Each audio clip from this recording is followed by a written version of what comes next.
Interfaces. Not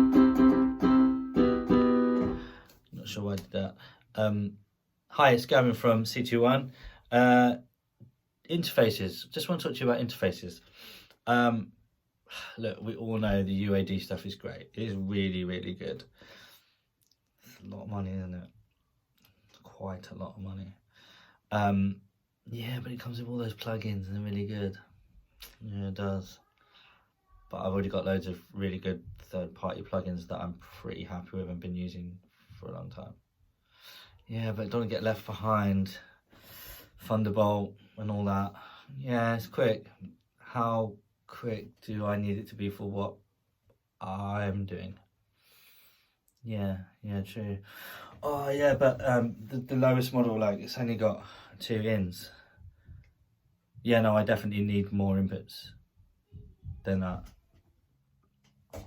So, do I really need something that, buying it brand new, the base model comes in at just under £800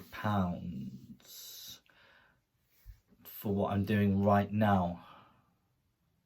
Or do I just really want it? And do I mostly want it because everyone else has got it? And if everyone else has got it, is that because it's good and it's an industry standard? Or is it because they have got it because everybody else has got it? And won't everybody's everything sound the same? Don't know. Opinions are like assholes. Everybody's got one.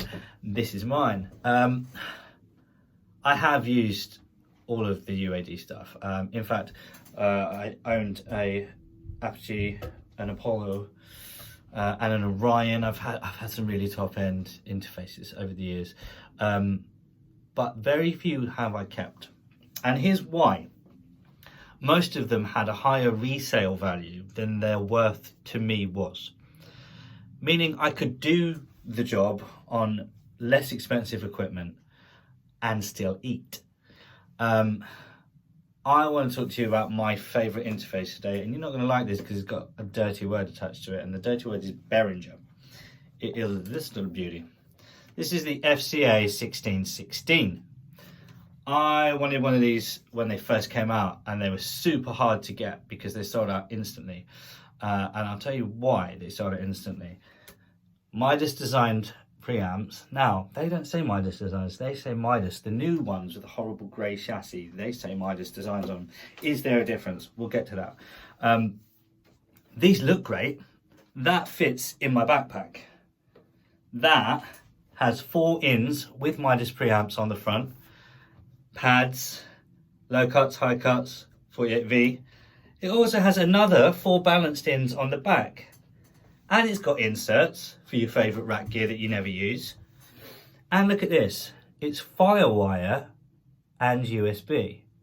Now that means it's also bus powered when it's Firewire. So it's 1 less wire to have and 1 less USB port that you're going to be using on your computer. All those things sound really good, right? Especially if you're like me and you're running an older setup. Another thing that we'll get onto, I like running an older setup because they're not closed Macs that you can't upgrade and do things at home yourself. That's a whole other video.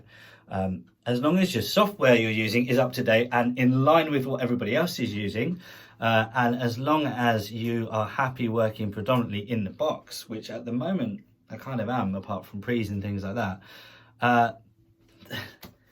that was £179 new when it came out. Then they came down. Now you can find them online, but they're like gold dust because everybody is trying to buy them up. They are obviously a discontinued range, and they look a little bit Focusrite-y. I think that's kind of another reason they were discontinued. It's probably a copyright thing. You also get 2 independent headphone outs. So you can run 2 there, completely different outs. Show me another modern interface where you have all of these features all in one. You've also got your traditional MIDI and things like that. And it's obviously ADAT compatible, so you can very easily and very cheaply expand it to another 8 ins. In fact, I sometimes slave it with my Motu 828.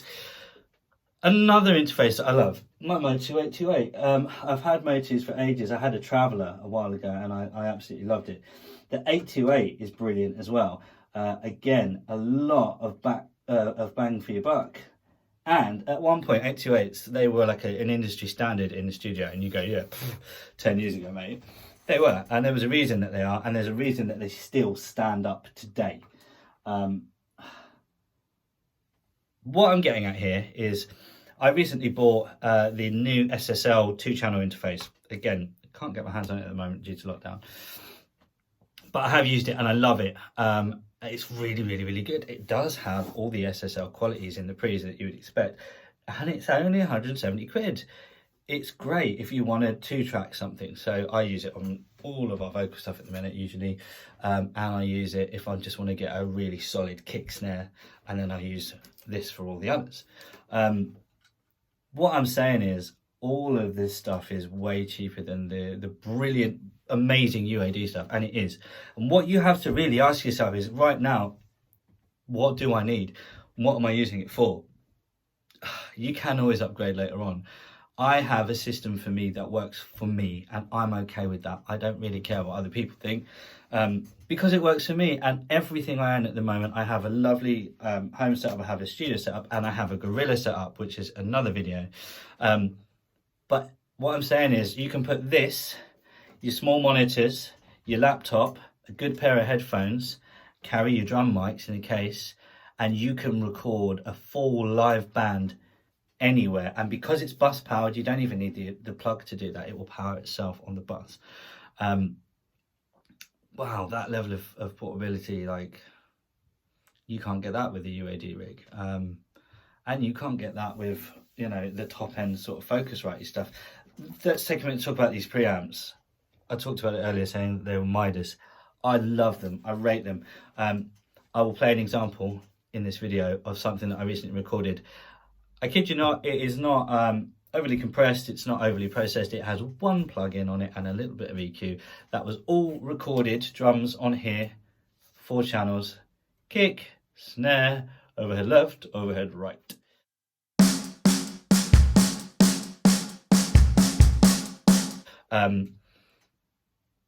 They're great. Please don't go buying them all, because I would like to own some more in case we have a break. In fact, as a company, C21 actually have 2 of these. Mahia has one as well as a backup.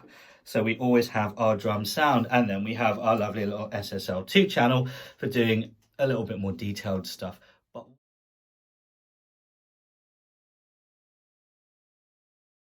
But what I'm saying to you is that you don't need to spend a lot. It's more about having a great idea, a great vision, and crafting your own sound out of what you can around you. So yeah, I hope you enjoyed another budget-friendly video.